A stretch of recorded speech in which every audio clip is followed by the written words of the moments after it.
Ketegangan terjadi dalam hubungan antara PDI Perjuangan dengan Partai Nasdem. Sekjen PDI Perjuangan Hasto Kristianto melontarkan sindiran soal warna biru lepas dari pemerintahan Jokowi karena memiliki capres sendiri. Pernyataan Hasto itu terlontar saat berbicara peristiwa 10 November saat pejuang menyobek bagian biru dari bendera Belanda di Hotel Yamato. Hasto lantas mengaitkannya dengan biru di masa kini meski tidak merinci maksud pernyataannya. Itu di Hotel Yamato.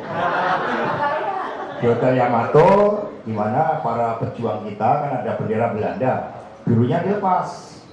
Dan ternyata birunya juga terlepas kan juga dari pemerintahan Pak Jokowi sekarang karena punya calon presiden sendiri. Siapa tuh Pak? Siapa Pak? Siapa Pak? Arahnya kemana ke? Itu arahnya perspektif historis menginspirasi masa kini dan akan merancang masa depan. Partai Nasdem yang telah mendeklarasikan Anies sebagai bakal capres menanggapi pernyataan Sekjen PDI Perjuangan Hasto Kristianto. Ketua DPP Partai Nasdem Willy Aditya menyatakan seluruh menteri yang berasal dari partainya akan loyal pada presiden hingga masa pemerintahan selesai. Sampai akhir masa jabatan Pak kepresidenan, Jokowi akan tetap dalam barisan. Semua menteri Partai Nasdem taat sami'na wa ata'na dengan perintah presiden. Karena mereka adalah orang-orang yang membantu presiden dalam menjalankan roda pemerintahan. Nah, kalau ada orang-orang yang kemudian mengatakan ini biru keluar dari koalisi, itu tidak konteks. Konteksnya adalah koalisi untuk pencapresan 2024, di mana koalisi bagi Nasdem sebuah keniscayaan tidak bisa mengusung calon presiden sendirian.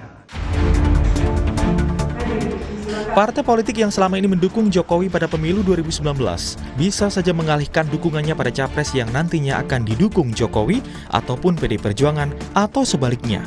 Jajak pendapat yang dilakukan Litbang Kompas pada awal September menanyakan apakah soal kelanjutan koalisi parpol pendukung Jokowi pada Pilpres 2024. Dari 504 responden, sebanyak 65,2% menyatakan akan berubah. 22,2% menyatakan tetap dalam satu koalisi dan 12,6% menyatakan tidak tahu. Seperti diketahui, Nasdem secara resmi memang sudah mencalonkan Anies Baswedan sebagai bakal calon presiden, meski hingga kini belum diketahui arah koalisi mereka.